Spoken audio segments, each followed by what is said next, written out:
it was a win for analytics. It's your shot spectrum, and that shot spectrum works when your players execute.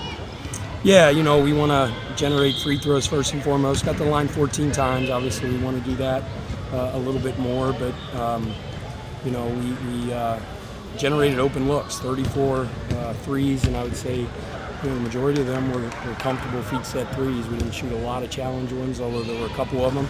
But we're one of the elite shooting teams in the country. That's who we are, and that's our MO. Offensively, obviously, scoring a lot of points and playing fast and having a bunch of skilled guys on the floor. But make no mistake, the thing that won this game was our defense. And that's been a point of emphasis. It always is in our program because Coach Marshall and Coach Peel and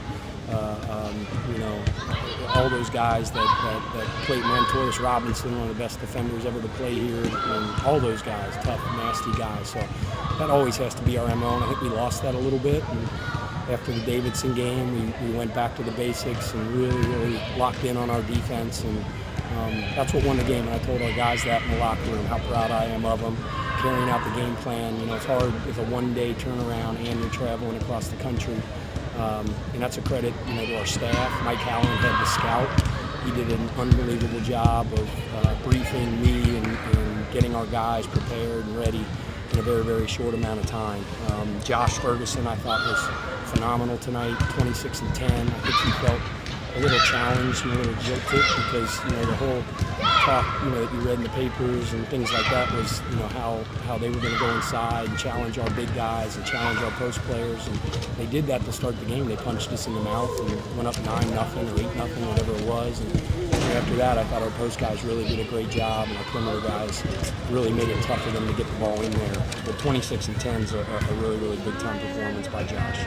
Your team had the opportunity, if they wanted to, down the stretch, to give it away, and they just refused to do that. I thought Bjorn Broman hit a huge three. You made free throws down the stretch. What does it say about your composure at the end of the game? Yeah, that's kind of a maturation process of a team throughout the year to be in one of those situations and figure out a way to pull the game out at the end. And our guys did that. You mentioned Bjorn. I think it's good that you brought him up, because he didn't have a good shooting night to that point. I think he was, I don't know, you have the stats, but I think he was 0 for 7 from 3 at that point.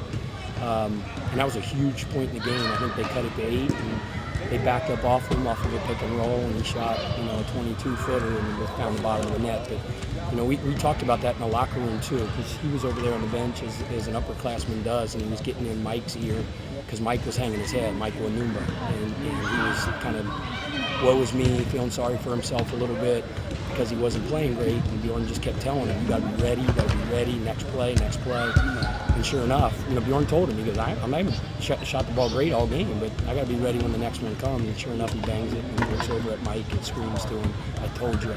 So that was fun. It was a fun locker room to be in. Those kids deserved it. It's a great way to go into the Christmas break. It seemed like from an activity level, deflections, taking charges, was it maybe, and I don't know if the numbers will stay this or not, but was it maybe your best active defensive game of the year? I think so. Brian Cloman has the deflections. I thought he said when we went into the locker room, we had 39 deflections, 39 or 40, and 32 is our goal. So we were very, very active. Huge part of the game plan was deflecting the ball out of their pick and roll. They have very good handlers in their pick and roll. They pass out of it. They make all the reads, whether it's to a roll man or to the guard lifting on the backside, the shooter. And if you let them make their it's almost like Aaron Rodgers in the pocket. If there's no pressure on him and he can just see the whole floor, he's going to the field. He's going to pick you apart. Or Cam Newton in this part of the country where we're from. But we really wanted to take away their vision and deflect out of the pick and roll, and I think our perimeter guys did a great job of that. You said at the beginning of the year that it was a process. It would take a little bit of time. Do you feel like that this win kind of says, hey, we're getting there? I think it's a big step in that direction. It's early still. I mean, it's still December, and there's a lot of basketball yet to be played, but I think you have certain times in your season or milestones or things that you hit, whether it's high points or low points, but I think this is definitely a big message to our guys that we can go on the road in a tough venue. It's a great atmosphere, great crowd, great fan support here, great tradition. This is no easy place to play. And don't fool yourself. This team's struggling a little bit right now. They're good. I mean, they are very their good. losses are to Kentucky and Buffalo, nationally ranked teams. Murray State has got maybe the number one point guard in the country. Yep. And they're good. They're very good. And they're going to be, an NCAA caliber team. And Coach Hinson's a good coach, and he'll get them going in the right direction. But today was about how our guys defended. I'm really proud.